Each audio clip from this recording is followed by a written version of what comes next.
The champagne glass shattered against the marble floor. Diane Carter froze, her dark hands still holding the empty serving tray as the liquid spread across the VIP room like spilled blood. The Korean businessman whose sleeve she'd accidentally brushed stood up slowly, his face twisted with disgust. "Stupid black girl," he spat in English, making sure she understood. "Can't you people do anything right?" The other men at the table laughed. Diane's manager appeared instantly, bowing and apologizing, already reaching for her arm to drag her away. She'd been working at the Golden Pearl restaurant for 3 months, and this was the 3rd time someone had complained about her. One more incident and she'd be fired. But then the door opened. The temperature in the room seemed to drop 10 degrees. Every man at the table went silent, their faces draining of color. Diane looked up and saw him for the first time. OT stood in the doorway like death itself. He was tall, well over 6 feet, with broad shoulders that filled his black suit perfectly. His face was beautiful in a dangerous way, sharp jawline and dark eyes that seemed to see straight through people. But it was his neck that made everyone stare. Intricate tattoos crawled up from his collar, dark ink against pale skin, disappearing into his hairline. Everyone in Seoul knew what those tattoos meant. He was the devil of Gangnam, the most dangerous man in Korea. And his eyes were locked on the businessman who just insulted Diane. The room held its breath, waiting for whatever came next. Before we continue, make sure you're following this channel. You're about to witness something that will leave you speechless. Hit that like button if you're ready for this story. Diane had never meant to end up in Seoul. 6 months ago, she'd been a college student in Atlanta, studying international business with dreams of seeing the world. Then her mother got sick. The medical bills piled up faster than Diane could count, and her part-time job at a campus coffee shop barely covered groceries. That's when she saw the advertisement. Servers needed for upscale Seoul restaurants, room and board included, good pay, English speakers preferred. She'd applied on a desperate whim, never expecting to actually get hired. But one video interview later, she had a plane ticket and a work visa. Her mother had cried when Diane told her, but they both knew it was their only option. Seoul had been overwhelming at first. The language barrier, the stares everywhere she went, the loneliness of being one of the few black women in a city of 10 million. But the Golden Pearl paid well, and every month she sent most of her paycheck home. The restaurant served Korea's elite, politicians, celebrities, business moguls. Diane had learned quickly to keep her head down, speak only when spoken to, and ignore the casual racism that came with the territory. Most customers treated her like furniture. Some treated her worse. She'd endured it all because she had no choice. Her mother's chemotherapy wasn't going to pay for itself. But standing in that VIP room, champagne soaking into the carpet, watching OT stare at the businessman who'd called her stupid, Diane felt something shift. She didn't know what was about to happen. She just knew her life was about to change forever. OT moved into the room with the smooth grace of a predator. His footsteps made no sound on the carpet, but somehow everyone heard them anyway. The businessman who'd yelled at Diane started to stand, his face attempting a respectful bow. "Mr. O, I didn't know you were." T's hand shot out faster than Diane could track, gripping the man's wrist and slamming it down onto the table. The entire room flinched. T's voice when he spoke was quiet, almost gentle, which somehow made it more terrifying. "You spilled your own drink," he said in Korean. Diane didn't understand the words, but she understood the tone. "Then you blamed this woman for your clumsiness." "Sir, You called her stupid." T's grip tightened. The businessman's face went white with pain. "Apologize to her, in English, on your knees." The businessman looked around desperately at his colleagues, but they all looked away. No one helped someone who'd offended OT. The man slowly sank to his knees, his wrist still trapped in T's iron grip. "I'm sorry," he whispered to Diane in broken English. "Please forgive me." Diane stood frozen, not knowing what to say or do. This couldn't be real. Men like OT didn't defend women like her. They certainly didn't force Korean businessmen to apologize on their knees. T released the man's wrist and turned to Diane. Up close, his eyes were even more intense, dark and bottomless, like looking into deep water. The tattoos on his neck were beautiful and terrible, dragons and flowers intertwined in patterns she couldn't quite follow. "You're American," he said in perfect English. It wasn't a question. Diane nodded, not trusting her voice. "Come with me." He turned and walked out, clearly expecting her to follow.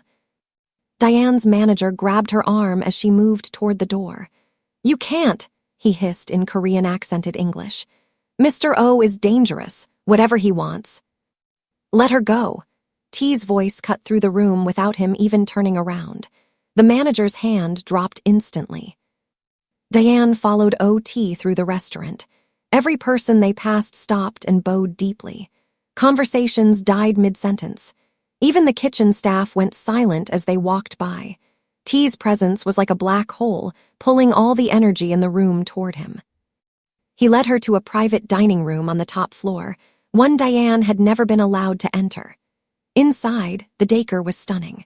Traditional Korean art on the walls, low tables with silk cushions, windows overlooking the glittering lights of Seoul. T gestured for her to sit. She did, perching nervously on the edge of a cushion. He sat across from her, his movements controlled and precise. For a long moment, he just studied her face. "What's your name?" he finally asked. "Diane Carter." "How long have you been in Korea?" "Diane Carter." 3 months. "And how many times have customers insulted you?" She hesitated. He leaned forward slightly. "The truth." "Too many to count," she admitted quietly. Something flickered across his face. Not quite anger, but close. "Your manager, does he protect you?" Diane almost laughed. "He protects the customers. I'm replaceable." "I see." T was quiet for another moment. Then he pulled out his phone and made a call. He spoke in rapid Korean, his tone leaving no room for argument. When he hung up, he looked at Diane again. "You don't work at the Golden Pearl anymore. You work for me now." Diane's heart stopped.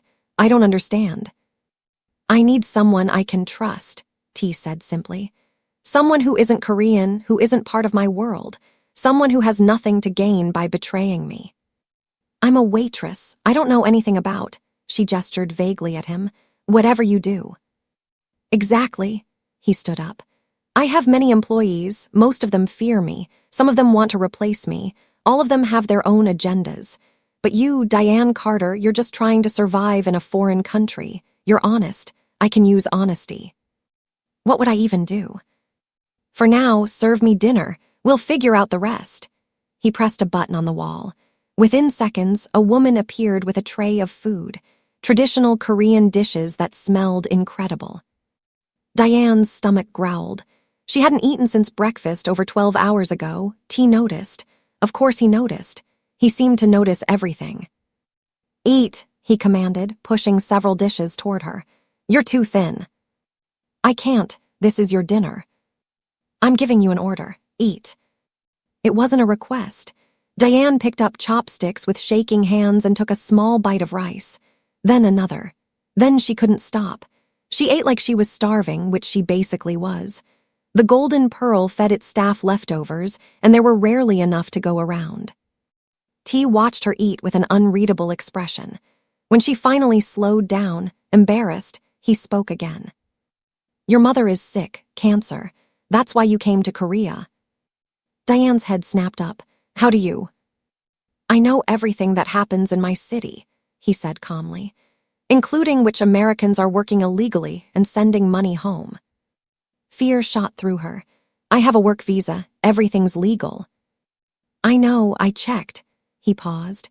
"Your mother's treatment is expensive. The Golden Pearl wasn't paying you enough." It wasn't a question, but Diane nodded anyway.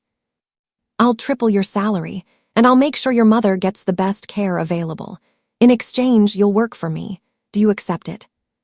Diane knew she should ask more questions, should demand details about what working for him actually meant, should be terrified of accepting anything from Korea's most dangerous man.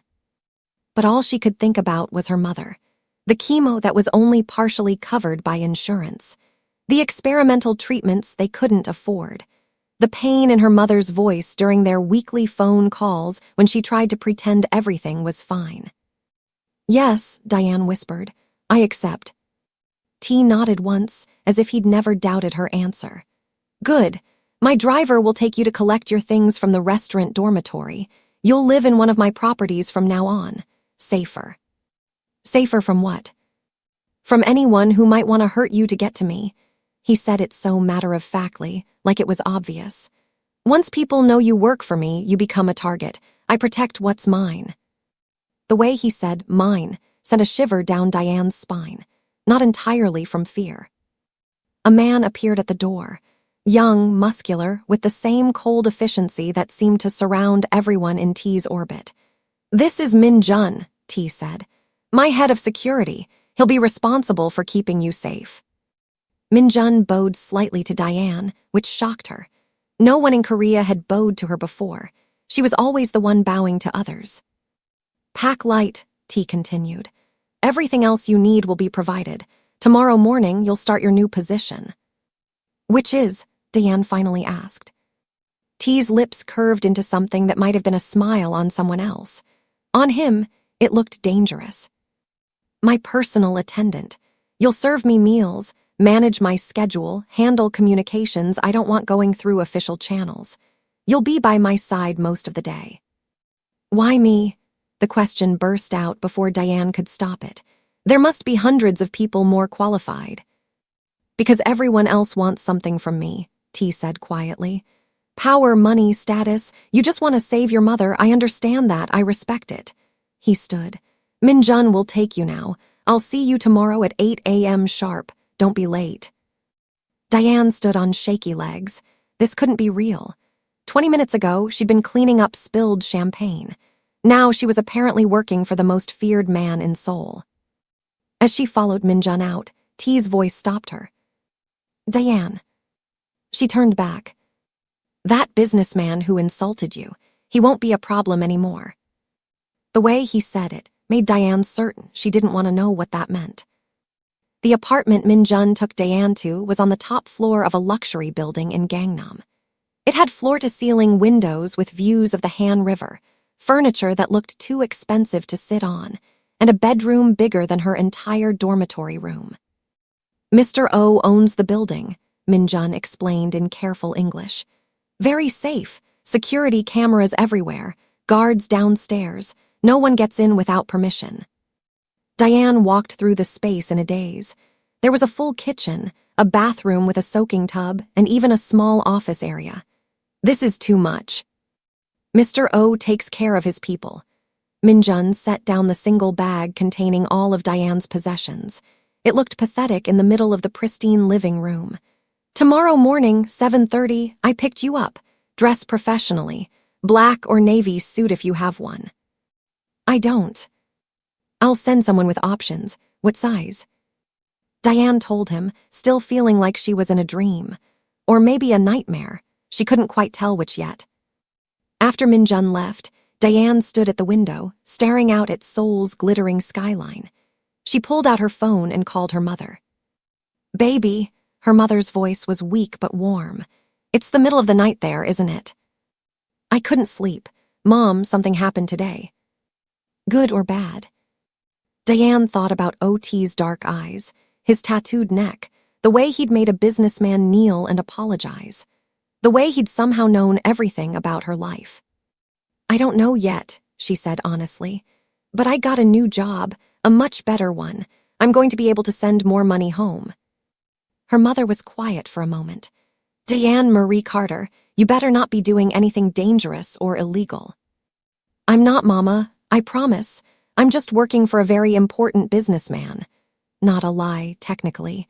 "He's going to help make sure you get the treatment you need." She could hear her mother crying softly. "I don't want you sacrificing yourself for me, baby." "I'm not. I'm just taking care of my family, like you taught me." Diane's own eyes stung with tears. "I have to go. I love you." "I love you too, baby. Be safe." After they hung up, Diane sat in the unfamiliar apartment and let herself cry. From stress, from fear, from relief, from exhaustion. Tomorrow she'd start working for the most dangerous man in Korea. Tonight, she just needed to fall apart a little bit. At 7:30 the next morning, Minjun appeared at Diane's door with a professional stylist carrying 3 different suits. Diane chose a navy one that fit perfectly, paired with simple black heels. The stylist did her makeup, keeping it natural, and pulled her hair back into a sleek bun. When Diane looked in the mirror, she barely recognized herself. She looked professional, powerful even, nothing like the scared waitress who'd been spilling champagne 24 hours ago. Minjun drove her to a building in downtown Seoul that didn't look like anything special from the outside. Just another office tower among hundreds, but the security inside was intense. Metal detectors, cameras, guards at every elevator bank. They took a private elevator to the top floor. The office was stunning. Minimalist and modern, all clean lines and expensive art. And in the center of it all, behind a massive desk, sat OT. He looked different in the daylight, even more dangerous somehow. He wore a black suit with a white shirt, unbuttoned at the collar just enough to show the edge of his tattoos. His hair was styled perfectly. He looked like he could be on the cover of a magazine, except for the coldness in his eyes that said he'd killed people without losing sleep over it. "Good," he said when he saw her. "You look professional. That will make things easier." Easier for what? Diane wanted to ask, but didn't. T gestured to a smaller desk positioned near his. "That's yours. I'll receive various people today. Businessmen, politicians, others. You'll take notes on everything. Not in Korean, in English. I don't want anyone knowing what you're writing." What exactly should I be noting? Body language, who seems nervous, who's lying, your observations. He studied her face. "You notice things, I saw it last night.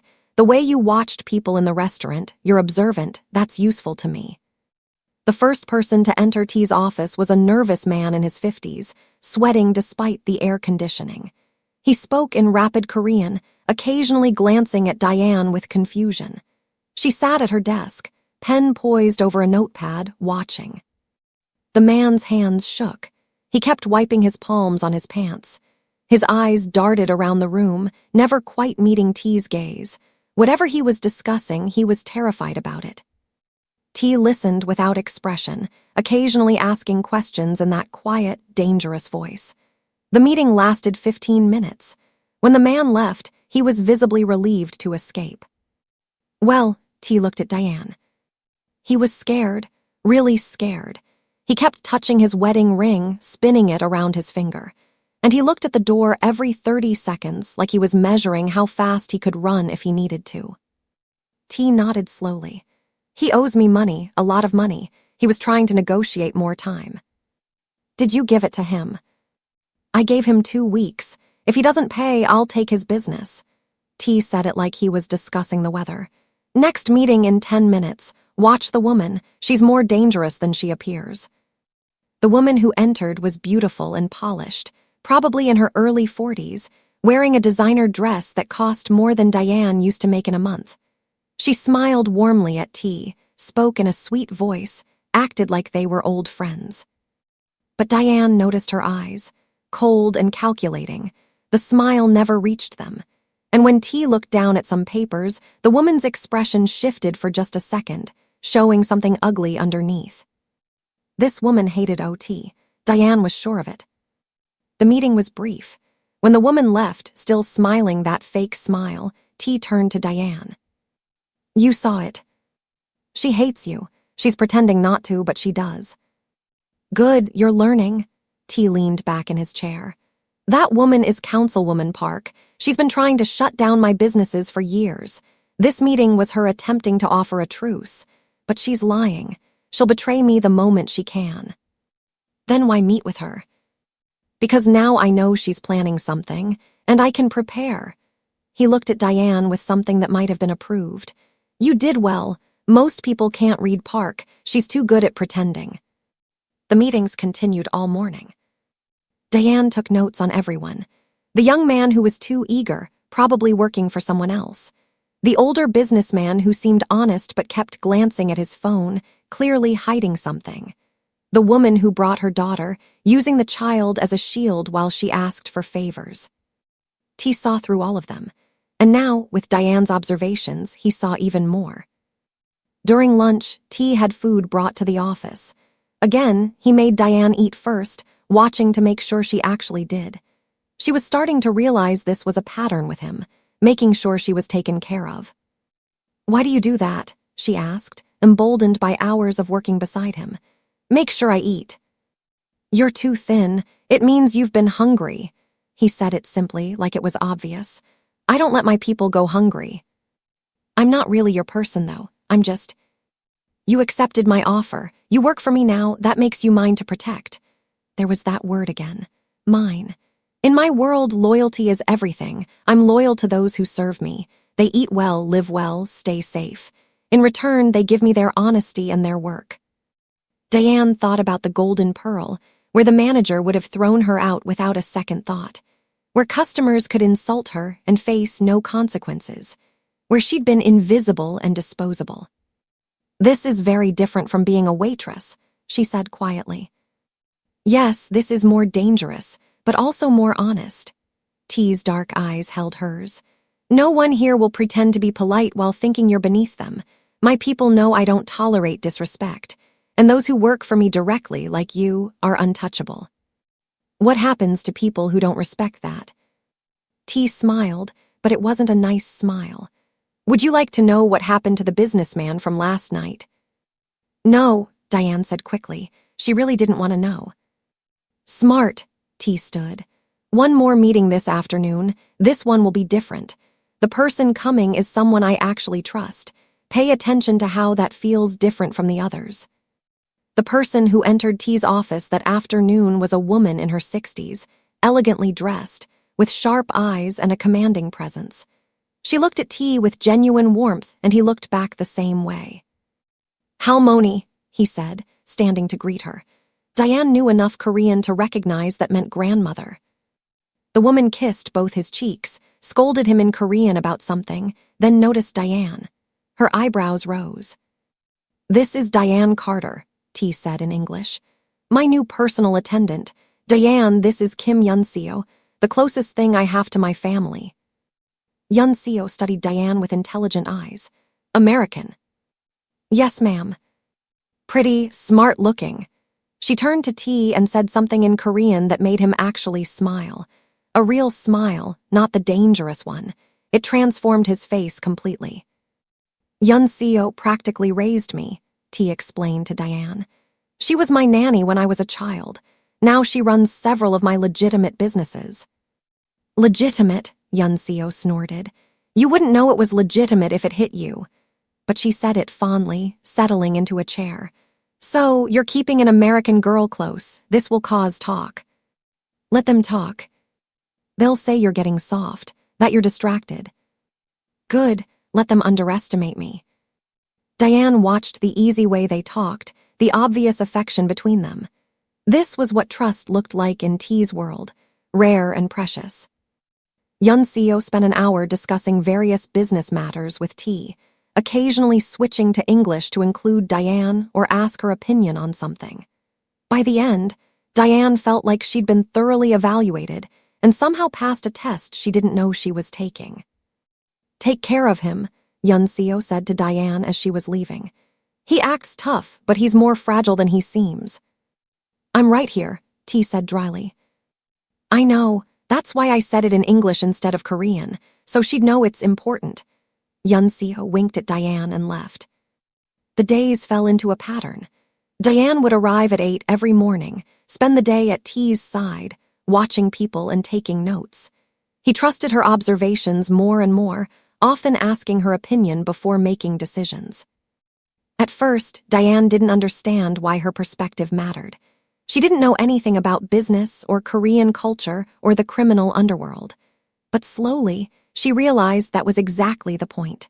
She saw things others missed because she wasn't looking for the usual signs. She noticed the small human details that revealed the truth. The businessman who said yes but kept his arms crossed, he was lying.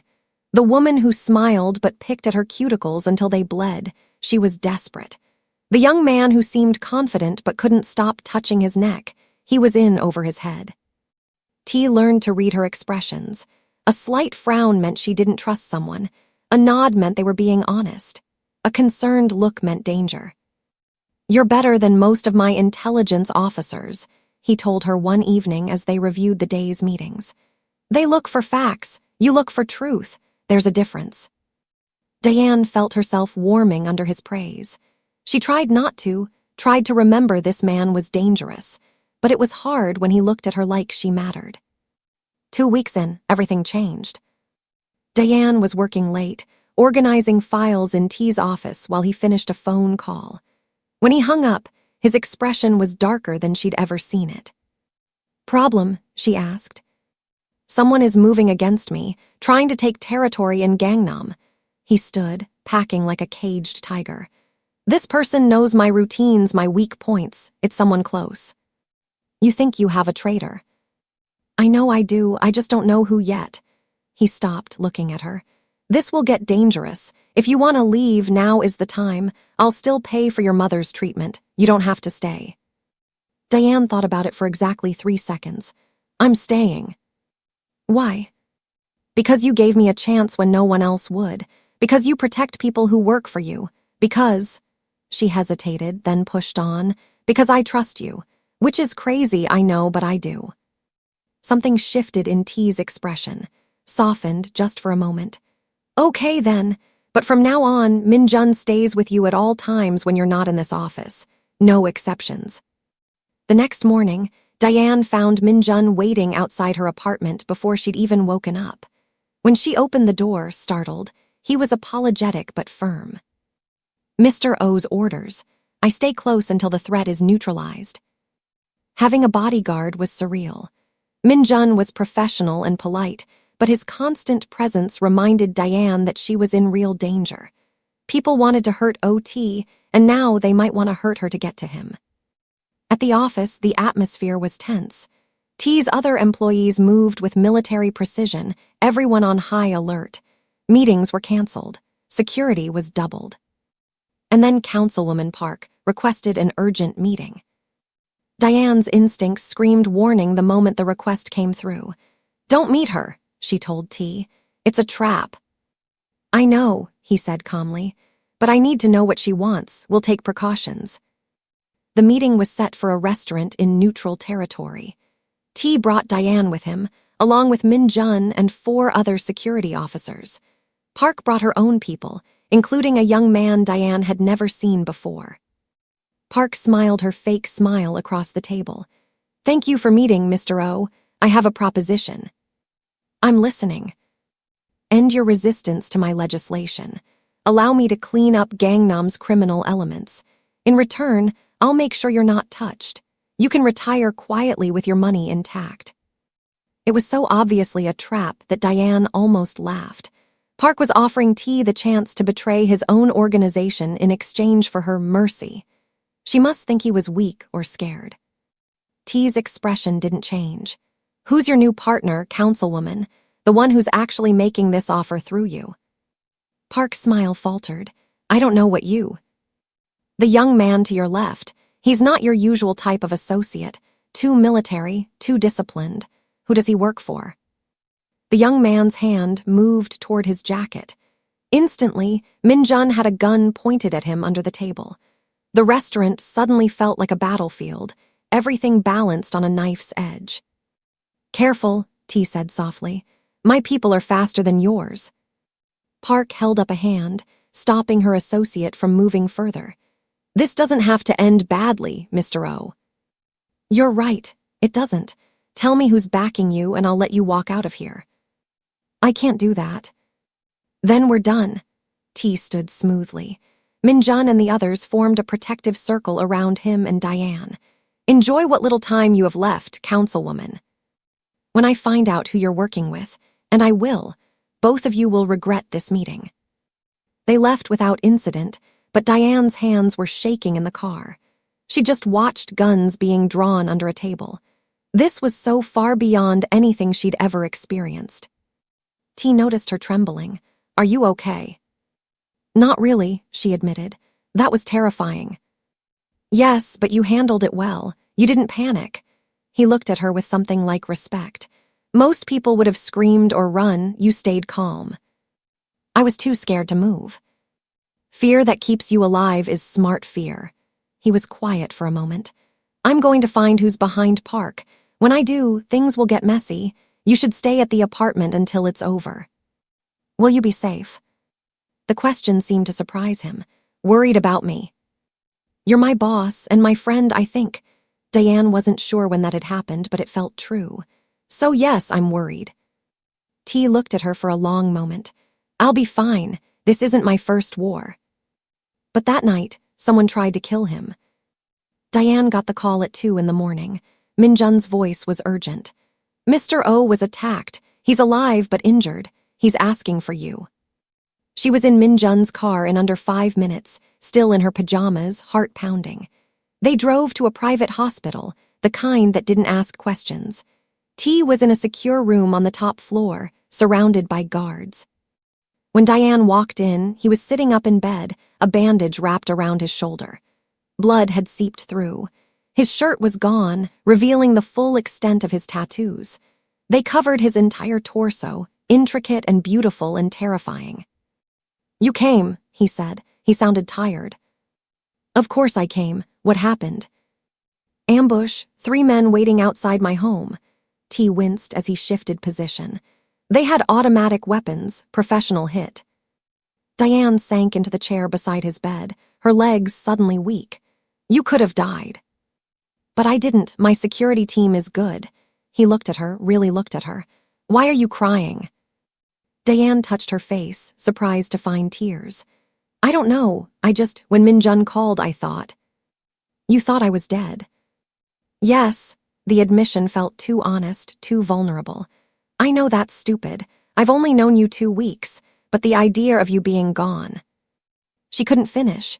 T reached out with his good arm and took her hand.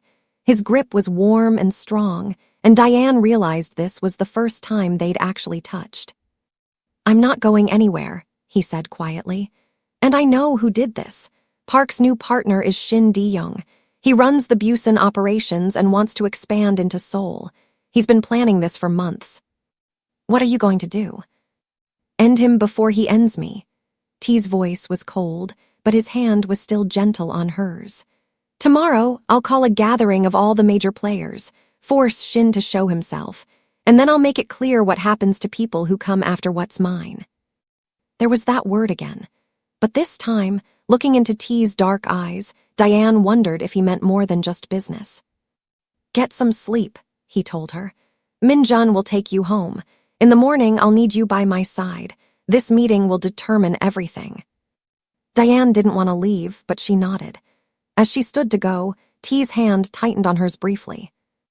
Thank you for coming, for caring. He said it simply, but Diane heard the weight behind it. OT probably didn't have many people who cared whether he lived or died. Most people just feared him. Always, she said and meant it. The gathering was held in a private estate outside Seoul. Diane had never seen so many dangerous-looking people in one place. Men in expensive suits with cold eyes. Women who looked like they could kill you with a hairpin. Everyone carried weapons barely concealed. T arrived like a king, his shoulder wound hidden under a perfectly tailored suit. Minjun flanked him on one side, Diane on the other. She wore a black dress that Yun Seo had picked out, elegant and professional. Several people stared at her, clearly wondering who the black American woman was and why she stood so close to OT. The main hall was set up like a court. T sat in the position of authority with his key people around him. Shin De-young sat opposite, surrounded by his own crew. He was older than T, maybe 50, with scars on his hands and a smile that made Diane's skin crawl. OT, Shin said in accented English, probably for Diane's benefit. I heard someone tried to kill you. How unfortunate that they failed. Yes, T replied calmly. Very unfortunate for them. I assume you've called this meeting to make accusations. I've called this meeting to give you a choice. T's voice carried through the hall. Leave Seoul, go back to Busan, live or stay and fight me. Die, those are your only options. Shin laughed. You think you can threaten me? I have twice your soldiers, twice your resources. The only reason you've lasted this long is luck. No, I've lasted because I'm smarter than you, and more patient. T gestured to Minjun, who stepped forward with a laptop. I've spent the last 6 months tracking your operations. Every shipment, every payment, every illegal transaction. I have enough evidence to put you in prison for 3 lifetimes. And I've already given copies to certain prosecutors who owe me favors. Shin's smile faltered. So here's what happens, T continued. You leave Seoul tonight, you never come back, you will never move against me again, and I don't release this evidence. Or, his voice went deadly quiet, you refuse, and tomorrow morning the prosecutors receive everything. Your organization collapses, and then, while you're weak, I eliminate you personally. The hall was silent. Everyone watched Shin, waiting to see how he'd respond. Diane could see him calculating, weighing his options. He hadn't expected this. He'd thought T would fight with violence, not information. You're bluffing, Shin finally said, but his voice lacked conviction. Minjun turned the laptop around, showing the screen. Even from a distance, Diane could see spreadsheets, photos, transaction records, years of compiled intelligence. Shin's face went pale. I don't bluff, T said. I will prepare. While you were planning your clumsy assassination, I was building a case that will destroy you. The only question is whether you're smart enough to walk away. For a long moment, nobody moved. Then Shin stood slowly. This isn't over, OT. Yes, it is. You just don't want to admit it. T's expression didn't change. You have 1 hour to leave Seoul. After that, the evidence goes public. Shin left with his people, radiating fury and humiliation. The moment they were gone, the tension in the room shifted. Several of the other bosses approached T, bowing respectfully, clearly impressed by how he'd handled the situation. Diane stood to the side, watching T work the room. He was magnificent in this element, powerful and controlled, earning respect through intelligence rather than violence. This was why people feared him, not because he was brutal, but because he was always 3 steps ahead. Later, in the car back to Seoul, T finally relaxed. Diane could see the pain in his shoulder, the exhaustion in his eyes. You did it, she said softly. We did it. Your observations about Park led me to investigate Shin in the first place. He looked at her. You're more valuable to me than you realize, Diane Carter. The way he said her name made something flutter in her chest. She tried to ignore it. Does it always feel like this? She asked. Like you're constantly in danger. Yes, but it's different now. T was quiet for a moment. Having someone who actually cares whether I survive changes things, makes me more careful. Maybe that's good. Over the next few weeks, Diane settled into her role completely. She wasn't just T's attendant anymore. She was his confidant, his second set of eyes, his connection to a world outside of crime and violence. They fell into comfortable patterns. Morning coffee together, reviewing the day's schedule. Lunch where T would ask about her life in America, genuinely interested in her stories about college and Atlanta and her mother. Evening debriefs where they'd discuss the day's meetings and plan for tomorrow. Diane's mother's health was improving thanks to the experimental treatment T had arranged. Every time Diane talked to her, she sounded stronger. The guilt Diane felt about working for a criminal was balanced by the knowledge that her mother was alive because of it. But she was also developing feelings she definitely shouldn't have. It started small. The way her heart jumped when T smiled. How she noticed when he was in pain, even when he hid it from everyone else. The protective instinct that flared when someone spoke to him disrespectfully. She tried to ignore it. He was her boss. He was dangerous. He was involved in things she didn't want to think about too closely, but none of that stopped her from caring about him. Yunseo noticed, of course. She cornered Diane one afternoon when T was in a meeting. You're falling for him, she said bluntly. Diane wanted to deny it, but something about Yunseo's kind eyes made lying impossible. I know it's stupid. Not stupid, dangerous. Yunseo sat down beside her. T's enemies will use anything against him. If they know he cares about you, and he does, even if he won't admit it, you become a target. I know. But you can't help how you feel. It wasn't a question. Love doesn't ask permission. It's not love, Diane protested. It's just I admire him, respect him. Yunseo smiled sadly. Keep telling yourself that, dear. That night, Diane made a decision. She needed to create some distance before her feelings got worse, before she did something stupid like tell T how she felt. But the universe had other plans. Diane was working late in T's office, finishing some paperwork he'd asked her to organize. He'd gone to a meeting across town with Minjun, leaving her with 2 security guards outside the office door. She was so focused on the files that she didn't hear the door open, didn't realize someone had entered until a hand clamped over her mouth. Terror shot through her. She tried to scream to fight, but her attacker was strong. A man's voice whispered in accented English, "Quiet, or I kill you right now." He dragged her toward the window. Through her panic, Diane realized what was happening. Someone was kidnapping her, using her to get to T. The security guards burst in, guns drawn, but the man already had a knife to Diane's throat. Back off or she dies. Everything happened in slow motion. The guards are trying to negotiate. The man dragged her toward the emergency exit, the cold press of the blade against her skin. And then T's voice, deadly calm from the doorway. Let her go. Diane's attacker spun, keeping her between himself and T. Stay back, I'll kill her. T stood there in his black suit, tattoos visible at his collar, looking like death itself.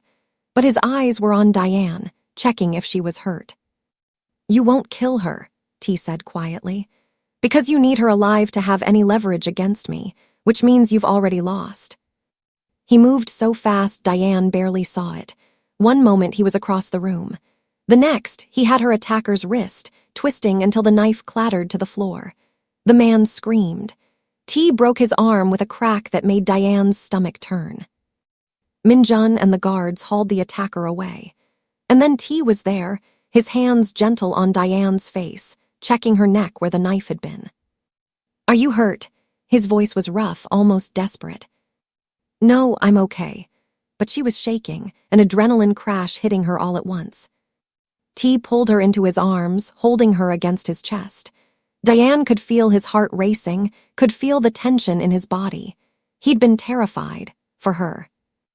I'm sorry, he said into her hair. I should have had more guards, should have anticipated. It's not your fault. It is, you're in danger because of me.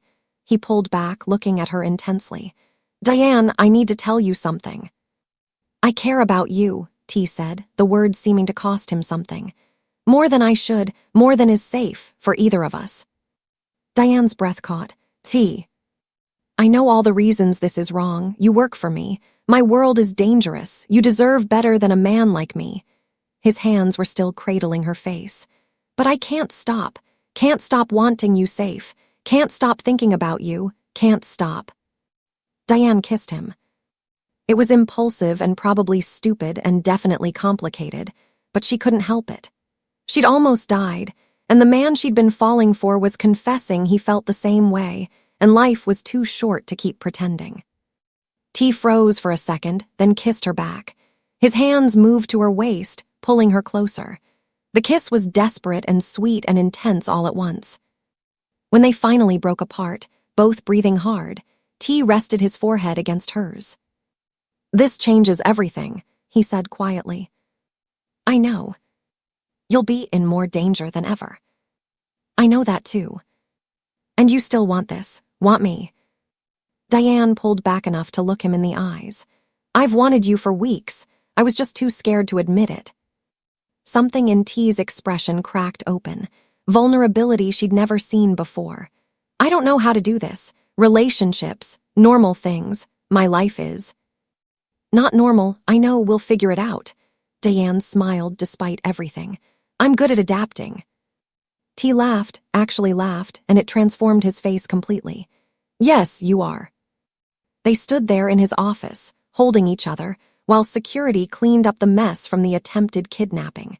It was the least romantic setting imaginable, but Diane didn't care.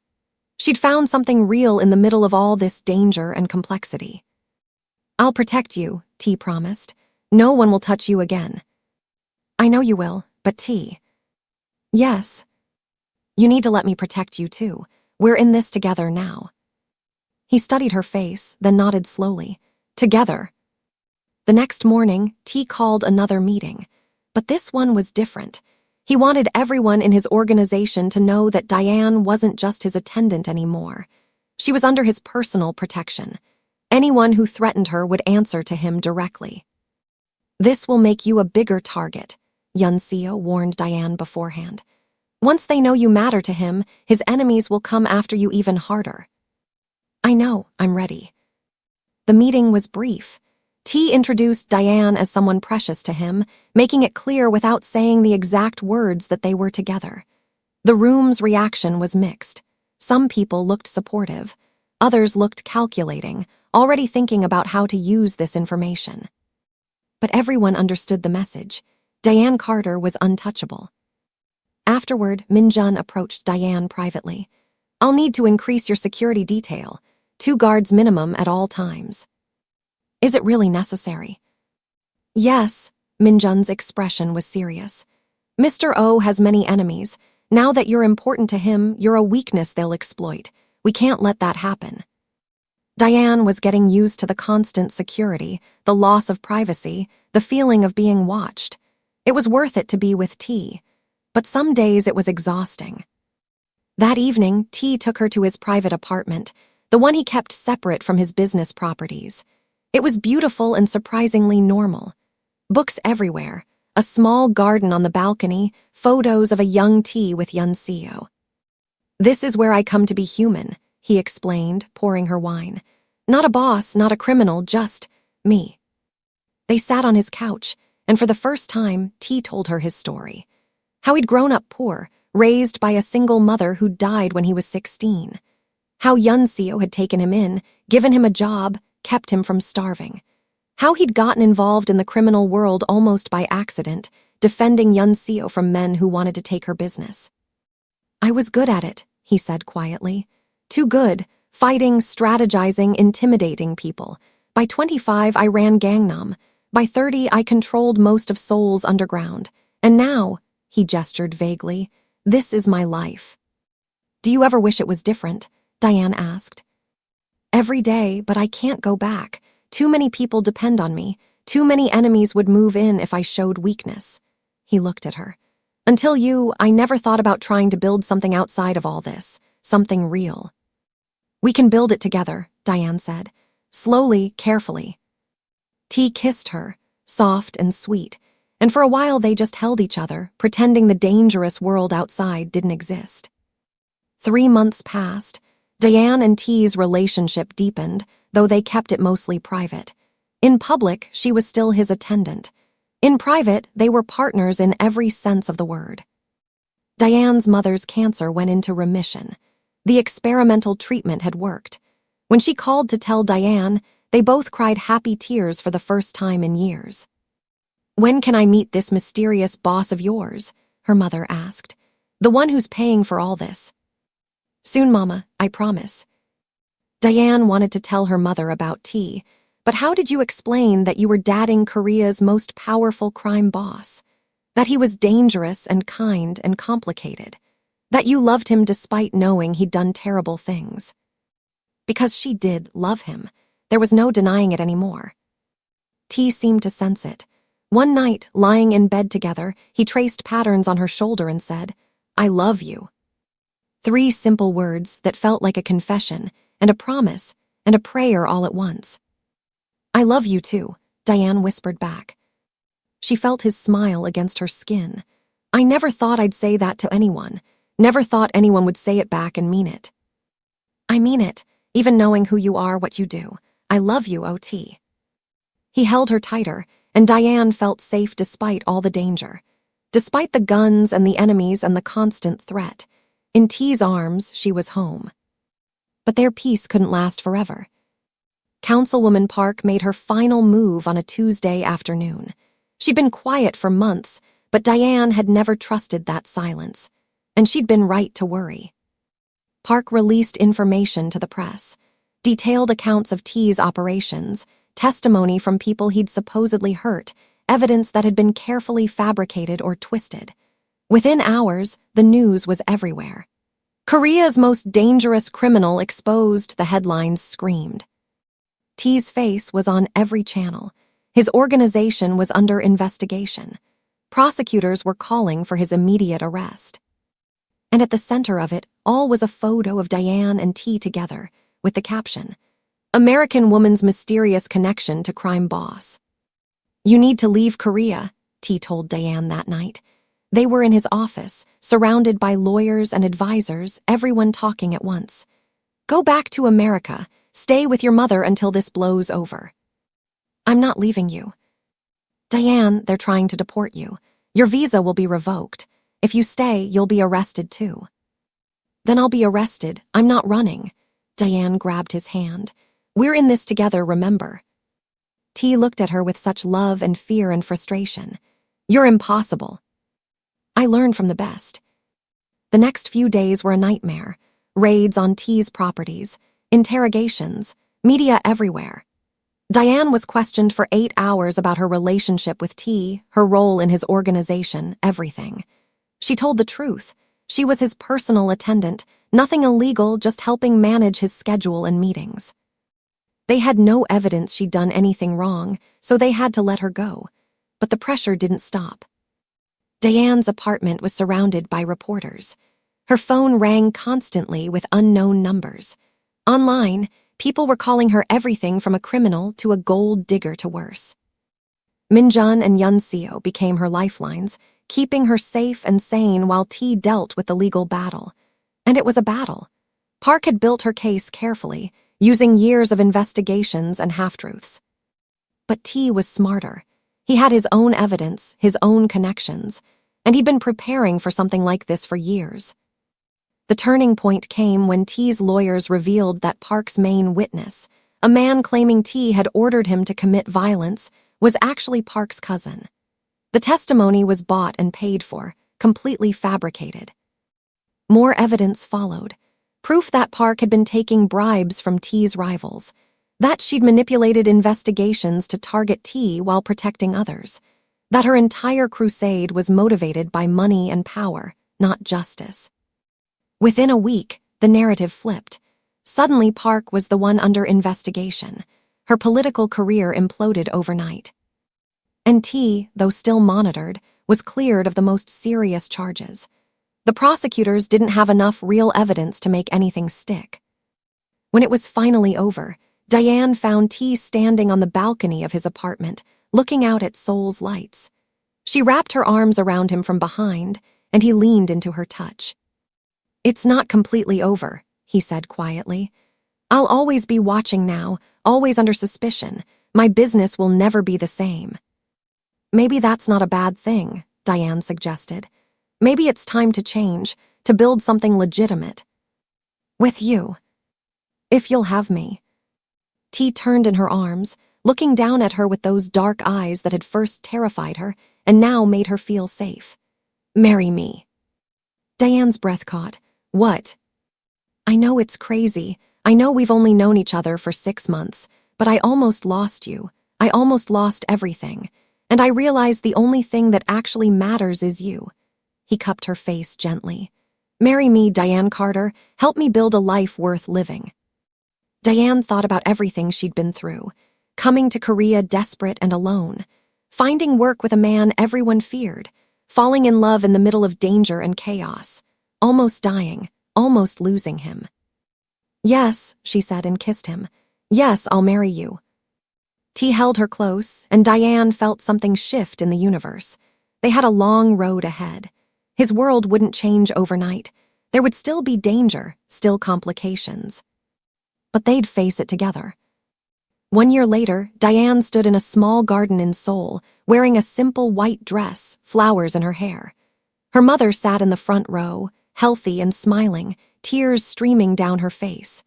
Yunseo stood beside T as his family, the closest thing he had to a parent. It wasn't a traditional wedding. Too much publicity would be dangerous, but everyone who mattered was there. Min-jun and the security team, a few trusted associates, Diane's college roommate who'd flown in from Atlanta. T looked devastating in a black suit, his tattoos visible at his collar, his eyes never leaving Diane's face. When they exchanged vows, promising to love and protect each other through whatever came, Diane felt her heart expand with so much joy she thought it might burst. They were building something new. T was slowly transitioning his organization toward legitimate businesses, using his intelligence and connections for legal enterprises. It was slow and difficult, and some of his old associates had left. But others had stayed, willing to change with him. Diane managed several of the new businesses, using her education and her ability to read people. They made a good team. He handled strategy, she handled execution. Together, they were building an empire that wouldn't land them in prison. After the ceremony, as they danced together in the garden, T whispered, "Do you ever regret it? Coming to Korea, everything that happened?" Diane looked up at him, at this dangerous, complicated, beautiful man who'd changed her life. "Not for a second. You saved me just as much as I saved you." "We saved each other," T corrected, and kissed her as the sun set over Seoul. From a scared waitress hiding from racist customers to the wife of Korea's most reformed crime boss, Diane's journey had been impossible. But love, she'd learned, made the impossible real. What would you do in this situation? Would you trust a dangerous man who showed you kindness? Would you risk everything for love? Sometimes the most unlikely people find each other in the most unlikely circumstances, and something beautiful grows from it. If this story moved you, hit that like button and let me know in the comments what you thought. Have you ever had to make a choice between safety and following your heart? Share your thoughts below. And don't forget to subscribe to this channel. We've got more incredible stories coming that you won't want to miss. Stories about courage, love, and finding light in the darkest places. Thanks for watching, and I'll see you in the next one.